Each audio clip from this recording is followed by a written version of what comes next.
Di era misalnya seperti hari ini yang serba cepat, serba penuh tekanan dan lain sebagainya, ketenangan itu penting. Orang yang sadar bahwa hidup ini tidak semua bisa dia kontrol, pasrah saja pada Allah. Allah yang ngatur hidup ini kan membuat kita lebih kuat ketika ada masalah.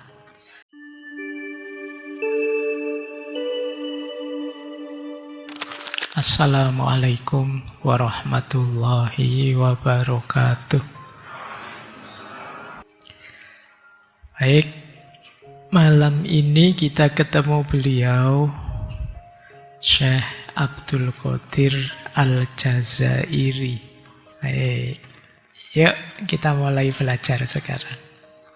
Bagaimana tasawuf sebagai landasan spiritual dan aktivisme. Sekarang kita lihat bagaimana sosok beliau sebagai seorang sufi sekaligus pejuang. Yang pertama dalam diri beliau, tasawuf itu adalah fondasi kepribadian. Jadi sejak kecil Syekh Abdul Qadir ini dididik di lingkungan Thariqah Qadiriyah. Ayah beliau, Syekh Muhyiddin, itu ya mursyidnya Thariqah Qadiriyah. Ini membantu beliau antara lain membentuk kepribadian yang positif. Jiwanya bersih, tawakalnya tinggi, moral dan spiritualnya teguh.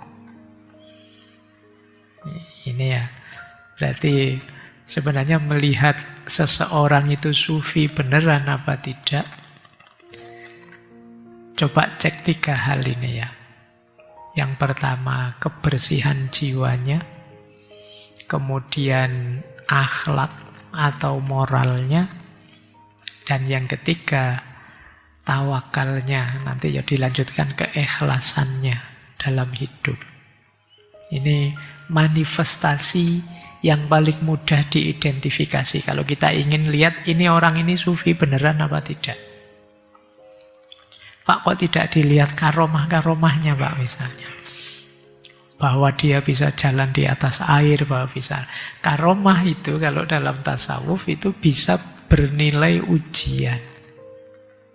Yang orang bisa lulus, bisa tidak. Banyak orang yang bahkan berhenti di karomah-karomah. Berarti dia tidak lulus.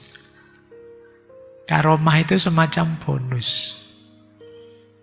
Jadi yang diberikan oleh Allah. Kadang-kadang orang lupa hanya lihat karomahnya. Oh, ini luar biasa loh orang ini. Kalau jalan bisa di atas air. Bisa menebak isi hatimu. Bisa. Ini karomah.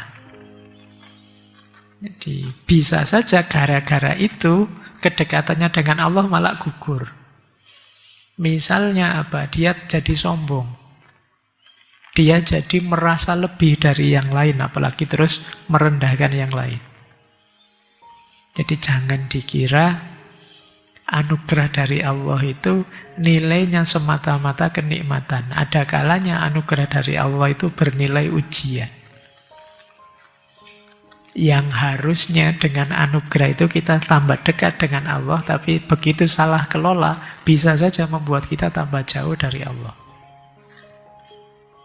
Dianugerahi kaya, dianugerahi jabatan, dianugerahi nilai tinggi, dianugerahi capaian ini, capaian itu kadang-kadang justru blunder. Kalau dihubungkan, dilihat dari aspek kedekatan kita dengan Allah. Maka kalau melihat sosok beliau, Syekh Abdul Qadir Al-Jazairi ini, kesufian beliau bisa kita lihat dari yang pertama, kebersihan jiwanya, yang kedua, akhlak dan spiritualitasnya, dan yang ketiga, keikhlasannya, tawakalnya. Kalau orang sudah seperti ini, vibrasinya akan luar biasa, pengaruhnya juga akan luar biasa. Itulah kenapa oleh para pendukung dan pengikutnya beliau, terus dibaiat jadi amir. Semua percaya pada beliau. Tidak harus pakai kampanye-kampanye, tidak harus pakai janji ini, janji itu. Melihat saja orang langsung percaya. Kenapa? Sudah teruji kualitasnya. Padahal beliau itu kan baru kembali dari Mekah Madinah. Tapi orang bisa merasakan langsung kebaikannya. Bahkan tadi kan banyak cerita. Sampai musuh-musuh beliau pun kagum dengan kebaikan hati beliau.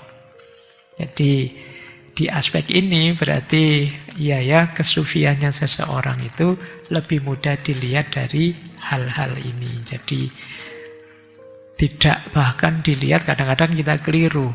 Ada orang yang bisa menceramahkan tasawuf, kita anggap dia sufi. Nggak. Kayak saya ini jangan dianggap sufi loh ya. Nanti kamu menganggap saya gurumu, bahaya. Jadi ya posisi saya di depan kalian, kita teman belajar saja ya. Saya murid, kalian murid. Nah, kadang-kadang kan sesama murid itu perlu belajar bersama.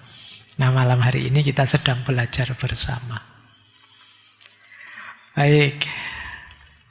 Jadi yang pertama itu, tasawuf itu manifestasinya yang paling kelihatan adalah kepribadian.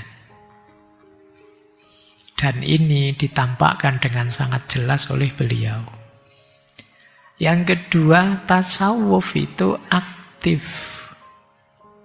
Bukan lari dari dunia. Ini kemarin di Fazlur Rahman, juga minggu lalu juga dijelaskan bahwa sufi itu bukan berarti lari dari dunia. Justru dengan kapasitas kesufiannya, dia bisa mengelola dunia dengan lebih baik. Contohnya itu analoginya ya. Orang yang sering berdoa dan berzikir akan membuat dia tenang. Ala bidzikrillahi tatmainnul qulub. Loh, ketenangan itu kan bekal yang penting untuk kita menjalani hidup ini. Jadi, kalau kita lari dari dunia misalnya, kemampuan kita untuk tenang itu kan rasanya ya buat apa, wong kita tidak berhubungan dengan orang, tidak ada masalah apa-apa di tengah hutan misalnya. Justru ketenangan ini akan sangat berguna ketika kita turun ke gelanggang hidup sehari-hari bersama orang lain. Di era misalnya seperti hari ini yang serba cepat, serba penuh tekanan dan lain sebagainya, ketenangan itu penting. Nah, jadi ketenangannya para sufi itu justru banyak berguna hari ini.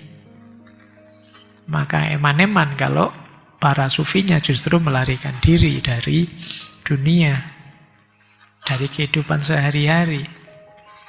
Yang kedua, tadi keikhlasan, tawakal, dan kepasrahan. Itu membuat orang kuat, membuat orang punya daya resiliensi yang tinggi kalau mau pakai bahasa hari ini.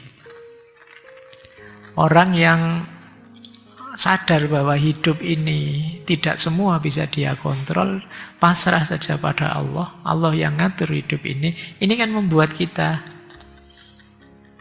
lebih kuat ketika ada masalah. Ketika kita gagal, kita sadar, iya sih wong yang menentukan gagal atau suksesnya hidup ini ya Allah. Jadi saya tidak harus segalau itu. Wajar saja dalam hidup ini ada naik, ada turun, ada senang, ada susah. Nah ini kesadaran ini bagi seorang sufi itu sudah biasa. Daya tawakalnya tinggi. Jadi di medan aktivisme ini sangat diperlukan. Termasuk akhlak yang mulia. Akhlak yang mulia ini kan banyak diperlukan dalam interaksi, termasuk dengan tawanan, dengan musuh.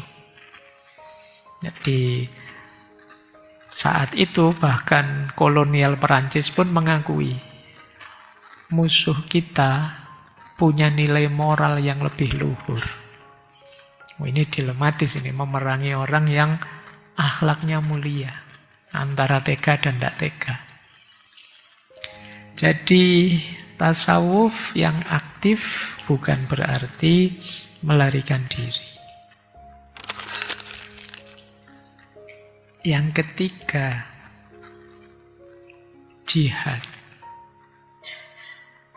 Jadi jihad ya, beliau memang sebenar-benarnya jihad, ya fisik ya rohani.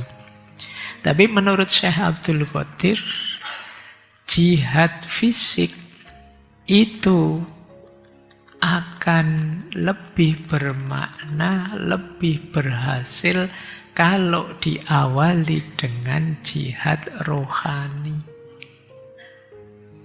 Menaklukkan diri sendiri, ego sendiri, itu akan sangat menguntungkan dalam hidup sehari-hari, termasuk dalam jihad fisik. Jadi jihad bukan semata perang fisik, tapi pengorbanan roh demi mempertahankan keadilan yang dikehendaki Tuhan. Jadi jihad fisik ya, tapi harus didasari dengan kematangan rohani. Jihad yang bisa mengalahkan diri sendiri. Seperti tadi misalnya contoh-contoh ketika berhadapan dengan tawanan. Itu kan kelihatan beliau sudah matang jiwanya. Sudah bisa menaklukkan egonya. Kalau ngikuti ego ada musuh macam-macam ya bisa. Kayak tadi yang ngomong, saya tidak akan mau masuk Islam. Saya ngomong tidak ada yang maksa, tidak ada yang itu. Kok dia teriak-teriak gitu, itu sudah. Kalau bukan orang yang sabar, yang kuat, yang egonya bisa diredam, itu mungkin sudah dipukuli orang berani ngomong seperti itu. Tapi kan tidak.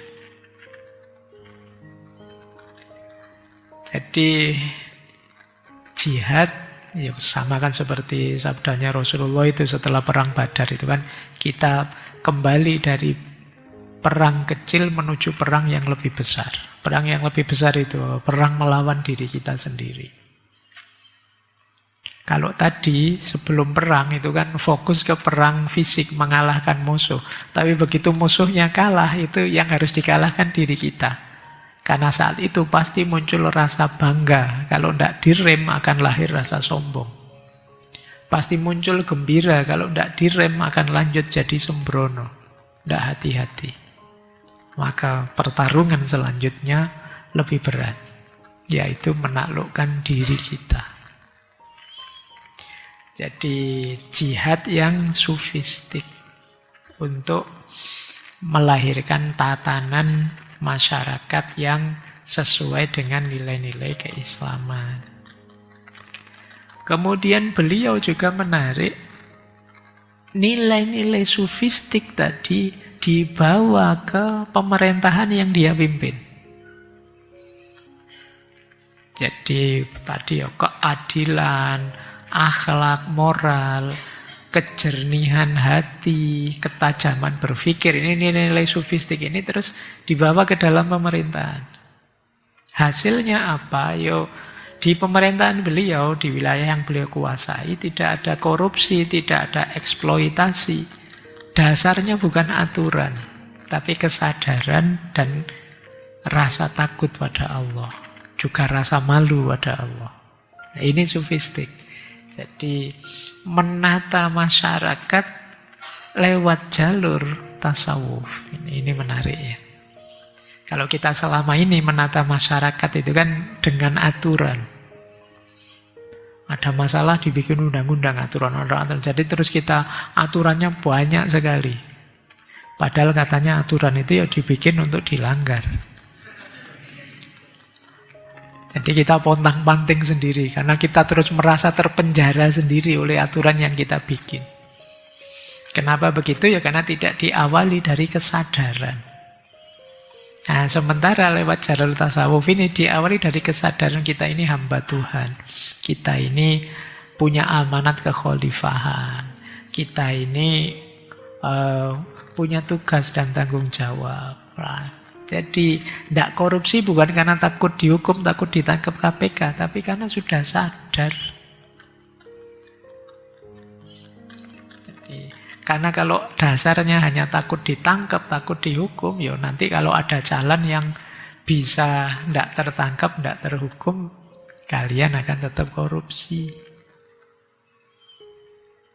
Maka proyek-proyek penyadaran versi beliau itu mungkin sekali-sekali teman-teman boleh diteliti deh gimana sih caranya. Lewat jalur etik, lewat jalur pembentukan kesadaran, pembentukan karakternya. Apalagi kalau dalam tasawuf itu ada haya. Makom tinggi namanya haya, itu rasa malu. Malunya bukan sama manusia, malunya sama Allah. Kalau malu sama manusia, itu gampang, kalian sembunyi tidak ketahuan, selesai. Ya kan, tidak usah diposting. Kalau ada CCTV, ya kamu agak minggir sedikit, tidak ada yang tahu. Itu kalau malu sama manusia. Tapi kalau malunya sama Allah, wow, itu kalian tidak ada tempat sembunyi. Saya lupa baca di medsos bagian mana ada kalimat menarik. Allah Sang Maha CCTV. Anak-anak Gen Z kalau bikin kalimat unik-unik ya. Jadi kita kalau Sang Maha CCTV itu ya di tempat mana kamu bisa tersembunyi dari pengawasannya Allah. Jadi kalau kalian diam-diam buka apa situs-situs aneh-aneh itu ya tidak ada orang tahu sih, wong kamu di kamar sendirian, tapi Allah tahu, kamu tidak malu toh, Allah lihat. Itu orang yang sampai di titik makom ini hidupnya akan sangat terkontrol. Ini makom kalau dalam tasawuf. Oleh karena itu yuk coba ya, ini bagian dari olah batin, olah jiwa. Sebagai bekal aktivisme kita. Kalau sudah kita di makom itu, kita beraktivitas apapun akan lebih terkendali. Lanjut. Nah, pada akhirnya tasawuf oleh Syekh Abdul Qadir adalah sarana media untuk menjalankan amanat kekhalifahan dari Allah. Jadi tasawuf tidak sekedar jalan untuk kita dekat dengan Allah, titik. Tapi kalau sudah dekat dengan Allah, itulah titik awal kita untuk memberi kontribusi kemanfaatan kepada masyarakat sekitar. Logikanya sama, ketika kita sudah menaklukkan ego, saatnya kita berkontribusi kepada sekeliling kita yang positif. Jadi setelah dekat dengan Allah masih ada seri selanjutnya. Perjalanan kita adalah ngajak yang lain, nuntun yang lain untuk juga dekat dengan Allah. Tidak boleh egois. Selesai dengan dirinya, yang penting aku baik, yang penting aku dekat dengan Allah, titik, selesai. Belum titik, masih ada fase selanjutnya, fase aktivisme. Lah kebaikanmu itu gunanya apa untuk yang lain? Kalau hubungan kita dengan Allah sudah beres, saatnya sekarang kita mulai memperbaiki hubungan kita dengan sesama, dengan semesta. Itulah kenapa nanti beliau terus menegaskan diri jadi seorang pemimpin, jadi sufi yang sekaligus pemimpin. Ternyata juga sukses, berhasil. Beliau dikenal sebagai tipe ideal sufi modern yang tangguh di medan perang, tapi lembut, adab dan rohaninya, adil dalam memimpin, sekaligus bijak menghadapi perbedaan. Oh, ini 4 kualifikasi ini luar biasa kalau ada. Ya nanti calon presiden yang akan datang, cari yang ini ya. Tangguh, kuat di medan, di arena pertempuran, arena manapun, tapi lembut adabnya dan rohaninya. Adil kalau mimpin, bijak kalau menghadapi perbedaan. Saya tidak tahu hari ini masih ada apa tidak. Ya di film-film ada ya. Kalau di dunia nyata mungkin agak berat. Tapi ya cari yang mendekati lah. Baik, ini prinsip-prinsip ya ketika tasawuf sebagai landasan aktivisme. Tidak sekedar landasan untuk lari dari dunia, kemudian membuang dunia demi Allah saja. Tapi di sini dunia dikelola sebagai bekal untuk nanti juga kembali kepada Allah. Baik, kita lanjutkan sekarang. Ini dari Mawaqif. Sebagian besar di kitab Mawaqif itu beliau mengawalinya dengan ayat Al-Quran terus ditafsirkan. Tapi tafsir versi beliau. Kalau dalam ilmu tafsir ini namanya tafsir isyari. Jadi kok ditafsirkan begitu? Karena sufinya mendapat isyarat dari Allah. Ini agak berbeda tafsir isyari ini. Kalau yang ahli tafsir mungkin bisa ya belajar di antara tema yang dia pelajari pasti ada jenis tafsir sufistik atau tafsir isyari. Jadi tafsir isyari itu dasarnya adalah isyarat-isyarat petunjuk dari Allah langsung dalam dirinya. Jadi bukan kreasi akal atau formalitas kebahasaannya. Jadi bukan kebahasaan, logika atau retorikanya. Tapi melalui komunikasi langsung, melalui kasyaf. Imam Ghazali menyebutnya laduni.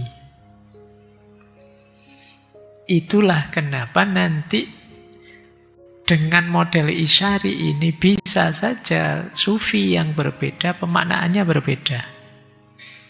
Atau berbeda dengan tafsir yang biasa. Jadi satu ayat itu bisa punya makna berbeda. Karena di antara kemukjizatan Al-Quran itu, siapa saja, dalam posisi apa saja, untuk kepentingan apa saja, itu bisa menemukan rujukan dalam Al-Quran.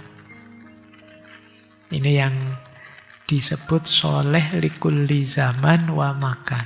Sesuai di segala ruang dan waktu. Sehingga kadang-kadang ayat ini sebenarnya dulu konteksnya ini, tapi saat ini bisa dimaknai itu. Tak kasih contoh ya. Dulu mungkin kita sulit, kita membayangkan besok di akhirat itu yang bicara bukan mulut kita, tapi yang bicara itu tangan kita, yang bicara kaki kita. Itu kan kita bingung, gimana caranya? Dulu saya membayangkan di tangan ini terus muncul giginya, muncul mulutnya, terus ngomong kayak film anime itu. Tapi ternyata kan sekarang orang tahu seperti apa tangan bicara. Ya kamu tiap hari kan yang bicara tanganmu, malah mulutmu sekarang jarang bicara. Kamu tiap hari kan sudah chatan, WA-an itu, padahal zaman Rasulullah belum ada kan WA, orang ngomong pakai jempol. Sekarang ada. Dan relevan juga. Dengan ayat-ayat, dengan hadis-hadis. Jadi makna akan selalu berkembang. Itu yang bagian dari kemukjizatannya Al-Quran. Al-Quran itu orang yang fatalistik Jabariyah itu bisa nemu ayat. Orang yang free will, orang yang menganggap hidup ini bebas sepenuhnya, juga bisa ngambil dalilnya. Kalian jomblo bisa cari ayat, punya pacar juga bisa cari ayat. Itu istimewanya. Nah, cuma kalau para sufi ini maknanya apa? Mendapat isyarat dari Allah, mendapat kasyafnya sendiri. Ini beliau mengakui ada yang seperti ini. Ini pengaruhnya Ibnu Arabi. Karena di Ibnu Arabi makna itu ada makna lahir, ada makna batin. Kalau makna lahir itu ya tulisannya, dipahami dengan logika. Tapi di balik itu ada makna batin. Makna batin ini yang bisa menangkap orang-orang yang dekat dengan Allah, yang jernih hatinya, jernih pikirannya, sehingga bisa menangkap isyarat-isyarat dari Allah.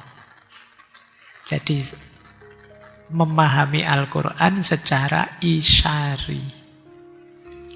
Nanti silahkan kalian cari ya kalau yang tertarik dengan wacana tafsir isyari. Tafsir yang hanya para sufi yang dapat isyarat. Kadang-kadang ayatnya bunyinya matahari sih, tapi terus seorang sufi menangkap ini sebenarnya yang dimaksud oleh Allah matahari ini bukan kok matahari itu, tapi yang dimaksud Rasulullah Nabi Muhammad. Yang beliau ini mataharinya dunia, yang membuat dunia ini terang bercahaya. Itu jenis-jenis semacam ini tafsir isyari. Nah, cuma kasyaf ini, isyarat dari Allah ini tentu saja tidak pada sembarang orang. Maka menemukan makna batin, unsur kedua yang harus ada adalah adab. Ya, ada adabnya. Tidak mentang-mentang, wah saya sudah, makom saya tinggi Pak, batin saya jernih, berarti sebentar lagi saya akan dapat kasyaf, dapat laduni misalnya. Tidak. Kalau kalian merasa begitu ya pasti tidak. Oke ya. Jadi ada adabnya, jadi ada etika rohaninya. Nanti dalam penjelasan beliau ya, sikap rohani yang tunduk, hormat, sadar, rendah diri di hadapan Allah. Ya Allah, anugerahilah aku makna. Itu kan ada doa yang bunyinya begitu. Anugerahilah aku kebenaran. Itu sebenarnya doa kita. Tunjukkan padaku jalan yang lurus. Ihdinas syiratal mustaqim. Itu kan kita menunggu isyarat dari Allah, mana yang lurus, mana yang tidak. Ini doa-doa yang kita minta. Jadi ada unsur adabnya. Kata beliau misalnya ya adab itu. Yang pertama, tidak tergesa-gesa mengklaim ngerti maksudnya Allah. Wah, ini pasti ini maksudnya, tidak begitu. Merendah dulu serendah-rendahnya di hadapan Allah. Jernihkan pikiran sejernih-jernihnya, bersihkan hati sebersih-bersihnya. Terus buka diri seterbuka-bukanya sampai Allah memberikan isyarat. Yang kedua di antara adabnya, menyadari bahwa semua makna adalah pemberian. Jadi makna itu anugerahnya Allah, bukan karya kita. Ini sebenarnya sering kita jelaskan ya, bahwa ikhtiar itu kuasa kita, tapi hasilnya anugerahnya Allah. Apakah dengan akal ataukah melalui isyarat kasyaf? Dua-duanya anugerahnya Allah. Yang kita bisa kan cuma berpikir, misalnya dengan akal. Kita melihat asbabun nuzulnya, kita pakai ulumul Quran ini, pakai teori ini, teori itu. Terus kita ketemu maknanya. Lu ketemu maknanya ini sebenarnya ya anugerahnya Allah. Banyak orang melakukan hal yang sama, tidak ketemu makna itu, ketemunya di makna yang lain. Ayatnya satu, dipahami ulama A hasilnya A, dipahami ulama B hasilnya B. Dengan teori yang sama, dengan konsep pemahaman yang sama. Itu makanya kalau dalam ilmu akhlak itu kan di beberapa kitab seperti di Ta'lim Muta'alim disebutkan ilmu itu nurun. Cahaya dari Allah, bukan nurun bahasa Jawa ya. Kalau nurun bahasa Jawa kan nyontek itu. Kamu ujian kok nyontek itu. Katanya para ulama, al ilmu itu nurun, Pak. Kalau ndak nurun ndak bisa. Ilmu itu cahaya dari Allah. Bersyukurlah kalian ketika kalian mendapatkan satu pemahaman, satu pengertian, satu wawasan baru. Karena dapat itu kuasanya Allah. Dapat tidak dapat, berhasil tidak berhasil, itu kuasanya Allah. Kuasa kita hanya ikhtiar. Saya membaca buku, Pak. Nah, itu ikhtiar kita. Paham atau tidak isinya buku, di luar kuasa kita. Buktinya apa? Wong kadang-kadang kita sudah baca pun ya tetap tidak paham. Iya kan? Kadang-kadang tidak baca apa-apa, tiba-tiba paham. Iya ya, berarti hidup itu seperti ini. Baca dari mana? Tidak baca, ya tiba-tiba saja. Kan kadang-kadang kita begitu. Jadi itu kuasanya Allah. Ini kalau rumusnya orang stoik kan begitu. Ya kita fokus pada yang kita kuasai, kita kontrol. Yang di luar kuasa kita, ya kita tunggu saja, kita berdoa. Nah ini di antara adabnya itu. Tidak tergesa-gesa merasa ngerti, sadar bahwa ini pemberiannya Allah. Yang ketiga, merasa butuh, merasa fakir terhadap cahayanya. Ya kalau kita tidak merasa butuh, ya tidak mungkin dapat. Alah Pak, saya pakai akal saya bisa nyampe lah Pak. Saya pinter, oh Pak, IP saya 3,999 itu. Nilai saya A semua. Hanya satu yang amin. Dosennya sentimen mesti itu. Jadi kamu tidak merasa butuh cahayanya Allah, ya tidak akan dapat. Wong tidak butuh. Maka di antara adabnya adalah kita, ya Allah, aku bukan apa-apa kalau tanpa pertolonganmu, tanpa anugerahmu, tanpa bantuanmu.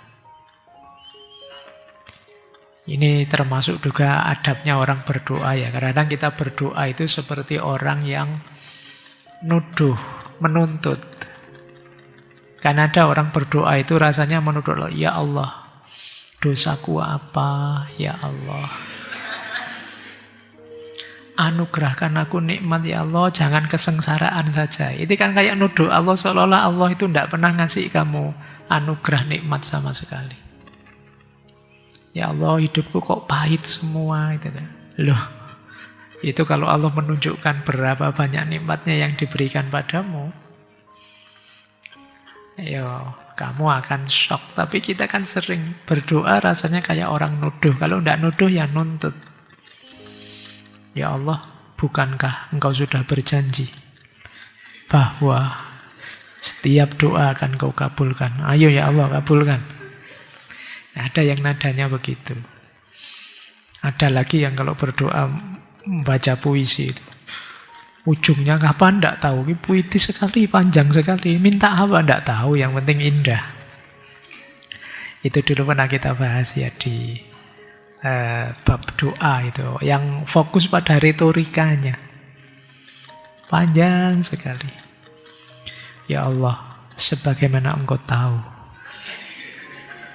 kita adalah makhluk-Mu yang penuh kelemahan, penuh daya. Itu arep ndonga apa to yang njaluk. Kok ya pengantarnya panjang sekali.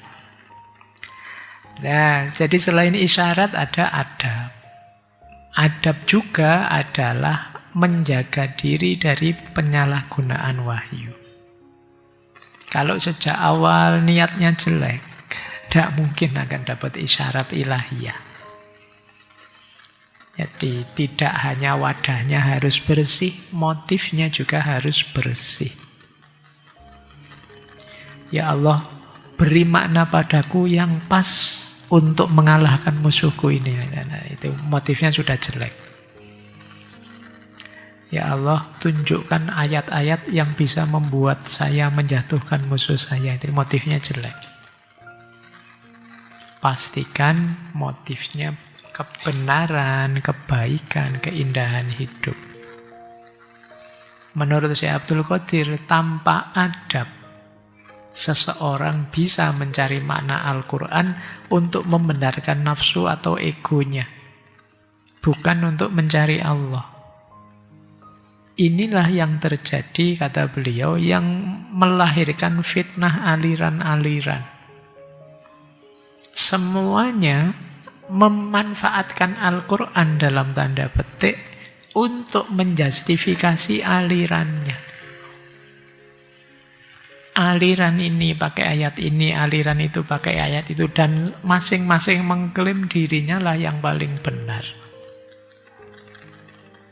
Jadi tidak diawali dari kebersihan jiwa, kejernihan hati, tapi diawali dari kelompok-kelompok dan aliran-aliran.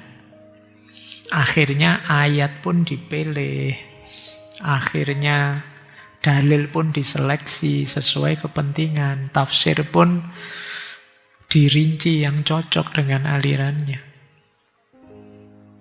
Ini yang oleh Syekh Abdul Qadir disebut tidak adab. Di Al-Quran kita posisikan untuk melayani kepentingan kita, bukan kita yang mengikuti petunjuknya Al-Quran. Ini yang kalau kita masuk lewat jalur isyarat tadi tidak akan mungkin dapat. Ya mungkin dapatnya lewat jalur akal, lewat jalur pikiran. Lanjut. Pada akhirnya isyarat dan adab harus bersatu. Disitulah nanti muncul fahmun jadid, pemahaman yang baru. Jadi gabungan antara isyarat dan adab itulah nanti melahirkan tafsir baru yang menurut beliau pasti tidak bertentangan dengan syariat dan pasti kontekstual karena nyambung dengan situasi saat itu sesuai yang diisyaratkan oleh Allah. Jadi isyarat adalah wahyu dalam tanda petik, ilham kasfi yang datang dari Allah, bukan sesuatu yang dikejar dan dipaksakan. Sementara adab ini saringannya. Sering ya saya jelaskan di banyak momen itu. Jiwa kita ini nanti wadahnya. Kalau wadahnya tidak cocok, isi yang masuk juga tidak akan bisa datang. Maka bentuk jiwamu agar bisa menerima wadahnya. Untuk bisa menerima cahaya ya berarti wadahnya juga harus siap menampung cahaya. Dia harus jernih. Disitulah nanti menurut beliau melahirkan fahamun jadid. Faham yang baru. Tafsir yang baru yang senantiasa kontekstual. Yang saat ini sedang terpendam, karena tadi istilahnya makna batin. Jadi Syekh Abdul Qadir menganalogikan makna batin itu seperti ketika Nabi Musa dan Nabi Khidir. Ketika Musa belajar pada Khidir, itu kan di antara ujiannya pada Nabi Musa, itu diminta memperbaiki dinding rumahnya anak yatim, yang di bawahnya ada harta karunnya. Biar nanti anak yatim yang memiliki hak atas rumah itu bisa mendapatkan harta karunnya. Terus dindingnya dibantu ditegakkan oleh Khidir. Nah, ini oleh Syekh Abdul Qadir Al-Jazairi dimaknai sebagai metafor, analogi bagi makna yang terpendam, khazanah yang terpendam. Ini nanti bisa dibaca ya, surat Al-Kahfi. Jadi makna yang oleh Nabi Khidir disembunyikan, yang hanya bisa digali oleh orang yang layak secara spiritual. Hanya orang tertentu yang bisa menyadari adanya harta karun di bawah tembok. Orang biasa hanya melihat temboknya. Melihat tembok bukan berarti salah. Memang kenyataannya yang terlihat tembok. Tapi di balik tembok itu ada harta karunnya. Nah, Yang tahu harta karun itu siapa? Ya yang punya harta sebelumnya yang menaruh di situ. Yang ngerti khazanah itu kalau Al-Quran ya yang menurunkannya yaitu Allah. Itulah kenapa kita buka diri kita lebar-lebar, kita bersihkan sebersih-bersihnya sehingga Allah berkenan menganugerahkan cahayanya. Kita mendapatkan isyarat-isyarat makna. Baik, ini bagian dari mawakif ya. Nanti banyak sekali yang diawali ayat terus dimaknai, ditafsirkan dengan pola semacam ini. Isyarat dan adab. Ya kalau beliau adabnya sudah jaminan. Cuma, Pak saya bisa Pak pakai metode ini. Bisa tapi prosesnya panjang. Kalau kita kan mungkin harus suluk dulu, laku dulu, sampai kemudian jiwa bersih, pikiran bersih, sehingga bisa menangkap isyaratnya Allah. Mendapat pengetahuan langsung. Kalau kata Imam Ghazali, jenis laduni.